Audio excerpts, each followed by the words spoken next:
अशी जन्माची ही गाठ, असे तुझ्या जन्मी साता, अशी जन्माची ही गाठ।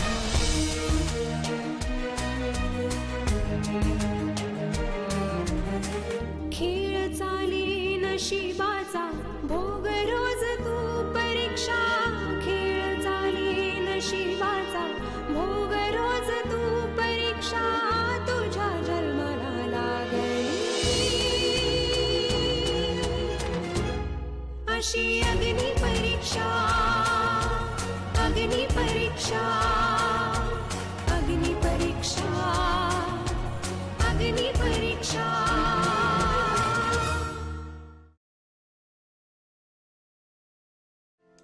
तो दिवस माझ्यासाठी अजूनही संस्मरणीय आहे, कारण त्या दिवशी मी राधाला बघितलं। राधा, ही राधा, तो बघ तुझ्याकडे।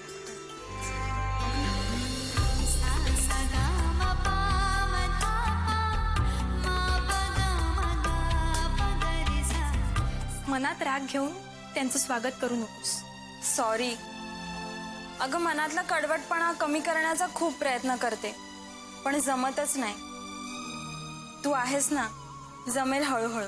काही प्रॉब्लेम नाही, शीर उतरली आता। थोडासा ठणका लागेल तो सहन करा, आणि हो, ही हळद त्यांना लावायला विसरू नका। माझ्या भावना तिच्यापर्यंत कशा पोहोचवाव्यात हेच मला कळत नव्हतं। बरेच दिवस याच संभ्रमात चालले होते, पण नाही, शेवटी मी ठरवलंच की तिला विचारायचंच।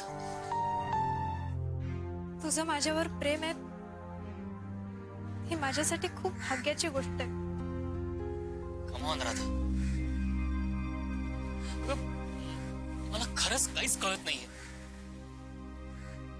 आपण खूप चांगले मित्र आहोत, मग निदान त्या मैत्रीच्या नात्याने तरी मला खरं खरं सांग, तुझ्या मनात काय?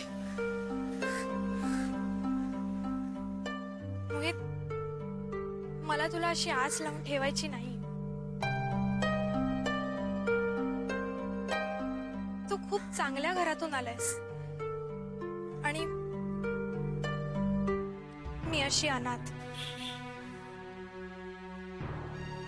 मी माझं अनाथ आयुष्य तुझ्या आयुष्याशी कसं जोडू?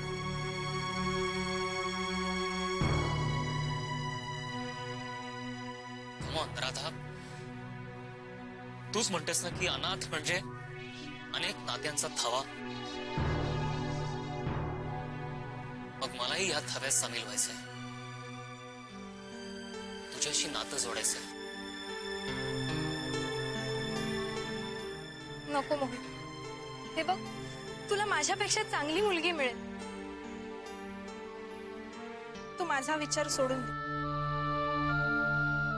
आता तू असं का बोलतेस? आता मी तुझ्याशिवाय दुसरा कोणाचाही विचार नाही करू शकत। आता तू सांगशील त्या अटीवर मी तुला स्वीकारायला तयार आहे। बघ, यापुढे तुला कोणीही अनाथ म्हणणार नाही। मला तुला घर द्यायचंय, प्रेमाची हक्काची माणसं द्यायची। राधा प्लीज, आता तरी नाही म्हणू नकोस।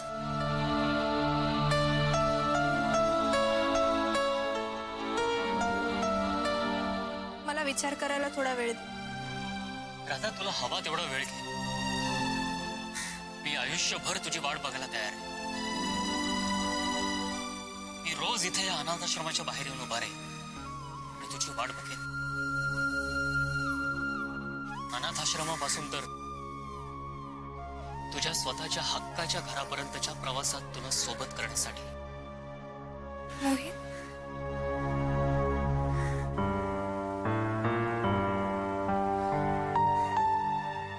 हे चित्र तू घेऊन जा.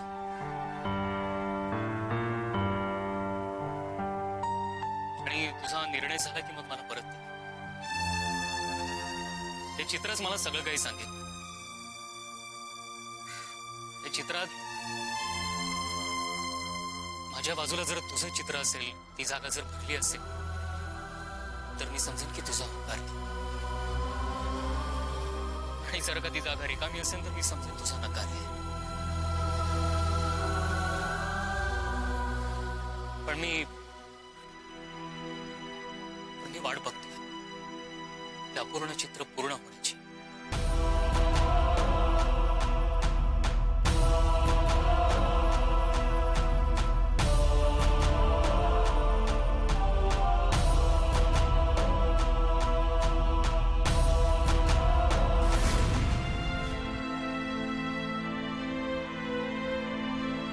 मोहित, तू तिला प्रपोज केलंस, पण तुझी प्रपोज करण्याची कल्पना मला फार आवडली. हे चित्र वगैरे द्यावं आणि प्रपोज करावं हे तुला कुठून सुचलं एक्झॅक्टली?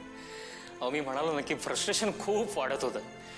शेवटी त्यातनंच ही कल्पना सुचली मला. क्या बात आहे, क्या बात आहे. अरे, फ्रस्ट्रेशन मध्ये ही अशी आर्टिस्टिक कल्पना फक्त तुला सुचू शकते. बाकी दुसऱ्या बिसऱ्याला काहीतरी भलतंच सुचलं असतं. असो, पण तिने तुला होकार कधी दिला? मला माहिती होतं की राधा मला इतक्या सहज होकार देणार नाही. तिचं माझ्यावर प्रेम होतं म्हणून ती माझा विचार करत होती. ती अनाथ, मी इतक्या मोठ्या प्रतिष्ठित घरात वाढलेला. मग दोघांचे सूर कसे जुळणार, माझ्या घरचे काय म्हणतील, वगैरे वगैरे, या अशा काही कल्पना तिच्या डोक्यात होत्या. मी तिला म्हणलं की खऱ्या प्रेमाला या गोष्टी कळत नाहीत.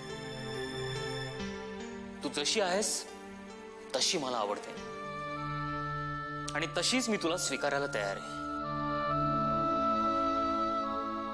मी तर काय तिच्यावर फक्त जीवापाड प्रेम करत होतो, पण प्रेमाचा खरा अर्थ तिला उमगला होता. केवळ आपलं ज्या व्यक्तीवर प्रेम आहे त्या व्यक्तीला आपण मिळवणं म्हणजे प्रेम नाही, तर त्या व्यक्तीचा, त्या व्यक्तीच्या आयुष्याचा, त्याच्या सुखाचा, त्याच्या कुटुंबाचा, या सगळ्याचा विचार करणं म्हणजे प्रेम. प्रसंगी त्या व्यक्तीसाठी त्याग करावा लागला तरी चालेल. ती माझ्या सुखाचा, माझ्या भल्याचा अगदी सर्वांगीण विचार करत होती.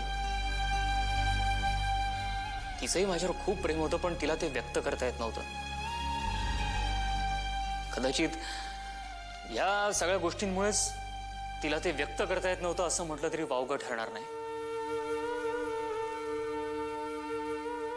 आणि तिच्या या स्वभावावरच मी भाळलो होतो.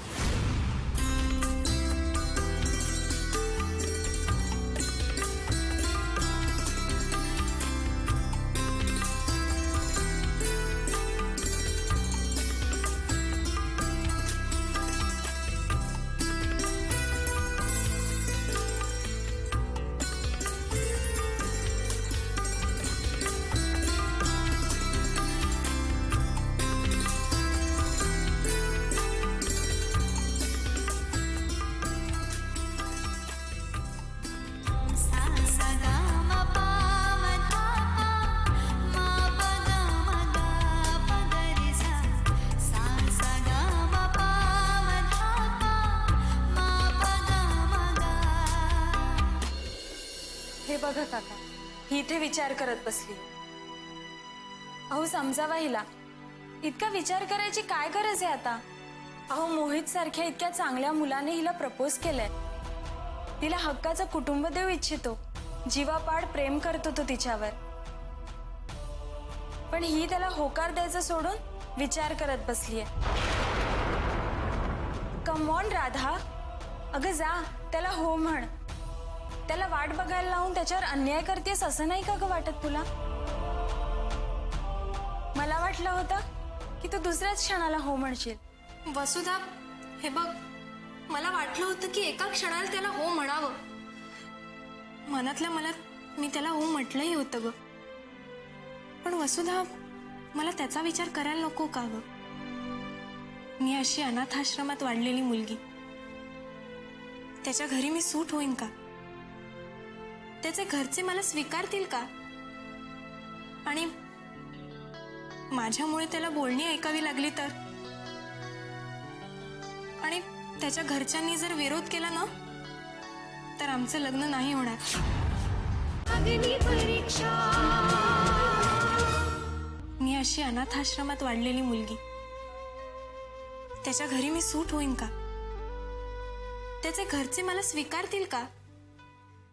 आणि माझ्यामुळे त्याला बोलणी ऐकावी लागली तर? आणि त्याच्या घरच्यांनी जर विरोध केला ना, तर आमचं लग्न नाही होणार. नंतर मोहित मला किंवा मी मोहितला नाही विसरू शकणार. किती कठीण जाईल ग हे सगळं. आणि मोहित किती हळवा आहे माहिती आहे ना तुला? अगं राधा, मला तुझे काही मुद्दे पटतायत ग. मी मोहितशी बोललोय. अगं त्याचे आई वडील खरोखरच पुरोगामी विचारांचे. तो त्यांना कन्व्हिन्स करेल म्हणालाय. त्याला खात्री आहे म्हणून तर त्यांनी तुला विचारलंय ना. अगं त्यांनी सगळा विचार केलेला आहे. राधा, मी तुला लहानपणापासून बघतोय. मला माहिती आहे तुझ्यामुळे कोणालाही त्रास झालेला तुला आवडत नाही. मग तू हा निर्णय न देता मोहितला का त्रास देतेस?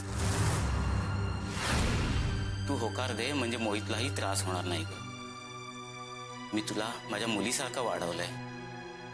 मला तरी वाटतं तू हे चित्र पूर्ण करावंस. काका पण हो मुली.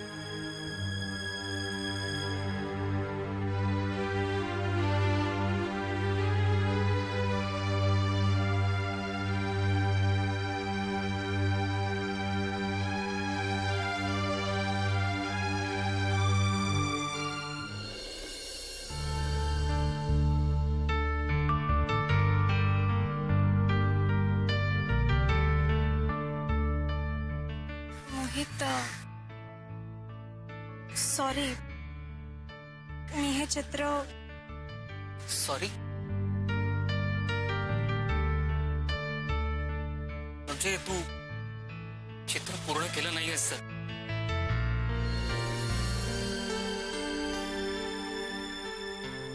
मला वाटलंच होतं. तू मनाने नाहीस तर बुद्धीने विचार करशील आणि तेच तू ऐकशील. राधा, माझं तुझ्यावर खरंच खूप प्रेम. मी नाही जगू शकत तुझ्याशिवाय. तुझ्याशिवाय माझं आयुष्य अपूर्ण आहे राधा. मी म्हटलं होतं की तुझं उत्तर कळल्यानंतर मी काहीच बोलणार नाही. पण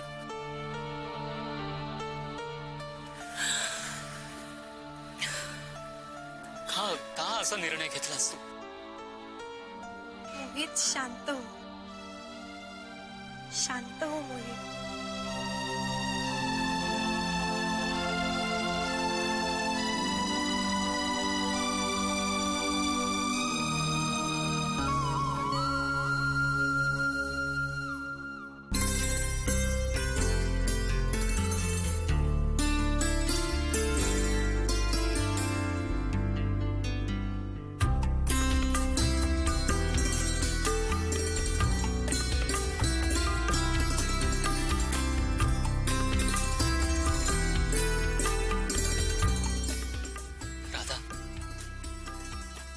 तू माझ्या आयुष्याला पूर्णत्व दिलंस.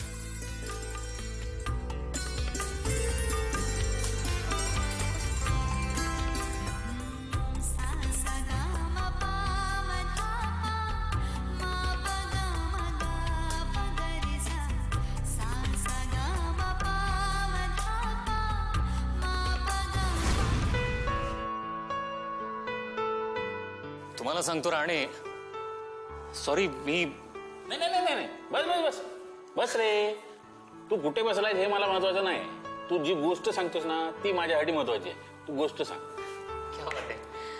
राणे, तुम्हाला खरं सांगतो, जर मला कोणी कधी विचारलं ना की माझ्या आयुष्यातला परमोच्च आनंदाचा क्षण कोणता होता, तर मी सांगेन तो क्षण की ज्या क्षणी राधा मला हो म्हणाली.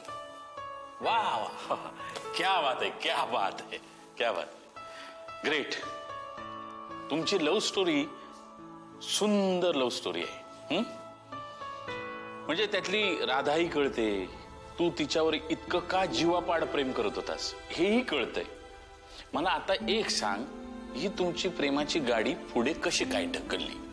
हा अहो, प्रेमाचा हात धरून तर आम्ही निघालो, पण पुढे सगळ्यात महत्वाची गरज होती ती घरच्यांच्या आशीर्वादाची ना. आता त्यांना कसं सांगायचं, त्यांना कसं कन्व्हिन्स करायचं, या संभ्रमात मी होतो. अग्नि परीक्षा घरच्यांच्या आशीर्वादाची ना. आता त्यांना कसं सांगायचं, त्यांना कसं कन्व्हिन्स करायचं, या संभ्रमात मी होतो. आणि याच वेळी ना देव माझ्या मदतीला धावून आला. म्हणजे ते म्हणतात ना की जर तुमचं प्रेम खरं असेल तर भगवंताला सुद्धा तुमच्या प्रेमाचं साक्षीदार व्हायला आवडतं. अगदी तसंच झालं बघा. म्हणजे मी राधाला माझ्या घरी घेऊन जाणार, माझ्या घरच्यांशी तिची ओळख करून देणार. त्याच्या आधीच बरं का, त्याआधीच भगवंतानेच राधाची आणि माझ्या घरच्यांची भेट घडून आणली होती, आणि ती पण अगदी चमत्कारिक पद्धतीने. हो हो.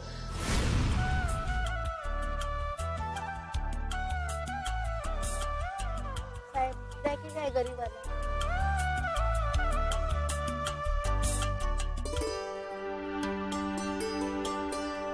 थांबा काका, सॉरी मी तुम्हाला थांबवते. हे बघा, मला माहिती आहे की ह्यांना पैसे देण्यामागचा तुमचा उद्देश चांगलाच असेल, पण मला असं वाटतं की तुम्ही यांना भीक देऊ नये. अगं हे पोरी, काय कळतं काय तुला? नुसतीच एकली बडबडायला लागले. ताई थांबा, मी तुम्हाला सांगते समजव. अशी कोणासमोरही भीक मागून लाचारी का पत्करतेस तू? चांगली धडधाकट आहेस. काम कमवून मेहनत करून पैसे कमवू शकतेस तू. आणि भीक मागून जेवढे पैसे मिळतात ना त्यापेक्षा नक्कीच जास्त पैसे मिळतील तुला. अगं पुरी, आमच्या डुईवर छप्पर नाही, पोटाला भाकर मिळना, हाताशी कामधंदा नाही. तुम्ही नाही पैका देणार तर कोण देणार? इकडं हाय काय कोणी आमचं? अगं ताई, आपण जर हार मानली तर रस्ते सापडतच नाही. तू काम करायची तयारी दाखव, 10 कामं मिळतील तुला. आणि तुला जर राहण्याचा प्रश्न असेल तर ये माझ्या आश्रमात. मी ही तुझ्यासारखीच आहे. माझंही कोण नाहीये ग या जगात, पण मी आश्रमात राहते, काम करते, तुझ्यासारख्या गरिबांना मदत करते, त्यांचं आयुष्य सावरायचा प्रयत्न करते. मी माझा स्वाभिमान नाही सोडला. काका, याकरताच मी तुम्हाला थांबवत होते. तुम्हाला खरंच जर या भिकाऱ्यांसाठी काही करावंसं वाटत असेल तर काहीतरी ठोस करा. त्यांचा स्वाभिमान जागृत करा, त्यांना जगायला शिकवा. आमच्या आश्रमात या, तिकडे मदत करा, तिकडे तजवीज करा. अहो, भीक देऊन आपण यांची लाचारी वाढवतो असं नाही का वाटत तुम्हाला? चल ग ताई, माझ्या बरोबर चल. आजपासून भीक मागणं बंद. आजपासून तू स्वाभिमानाने जगायचं. मी मदत करेन तुला. हा मुली, नाव काय तुझं? माझं नाव राधा. किती गोड आहे ना ती मुलगी.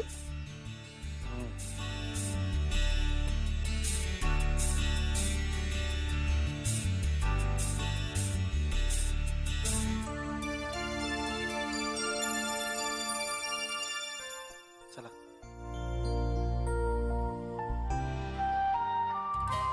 बाबा चला, येतो मी. अरे तू कुठे निघालास? बस बस. काय बाबा, काय झालं? अरे मला तुझ्याशी थोडं महत्वाचं बोलायचं होतं. नाही, पण म्हणजे मी बाहेर जाऊन आल्यानंतर बोललो तर नाही चालणार का? अरे नाही नाही, आत्ताच बोललं पाहिजे. काय की विषय डोक्यामध्ये ताजा आहे, शिवाय महत्वाचा आहे. त्यामुळे आत्ताच बोललेलं बरं, नाही का? असं आहे मोहित, तुझ्या दोन्ही भावांची लग्न झाली, त्यांचा संसार सुखाचा चाललेला आहे. आता राहता राहिला तू. एकतर तुझं शिक्षणही पूर्ण झालेलं आहे आणि तुझं लग्नाचं वयही आहे. मला असं वाटतं की तू लग्नाचा विचार करायला हरकत नाहीस. काय काय एकदा तुझं लग्न झालं की आम्ही आमच्या बंधनातून मोकळे झालो. म्हणजे तुम्ही तुमच्या बंधनातून मोकळे होताय, पण मला का अडकवताय? लग्नाची काय एवढी घाई चालली आहे माझ्या? अरे घाई करायची नाही, मग काय म्हातारपणी लग्न करणार आहेस का काय? असं आहे, वेळच्या वेळी सगळ्या गोष्टी झालेल्या बऱ्या असतात. नाही पण बाबा, नको ना, एवढ्या लवकर लग्नाचा विषय नको.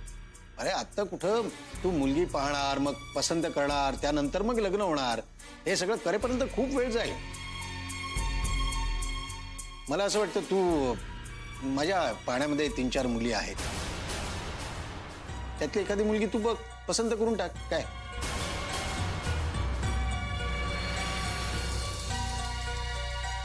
माझ्या आणि राधाच्या लग्नाबद्दल घरात बाबांनी सगळ्यांना सांगितलं. आई आणि मोठी वहिनी या दोघींनी ही गोष्ट अगदी मनापासून मान्य केली. फक्त दादा आणि मुक्ता वहिनीला मात्र हे अजिबात मान्य नव्हतं. त्यांनी विरोध केला.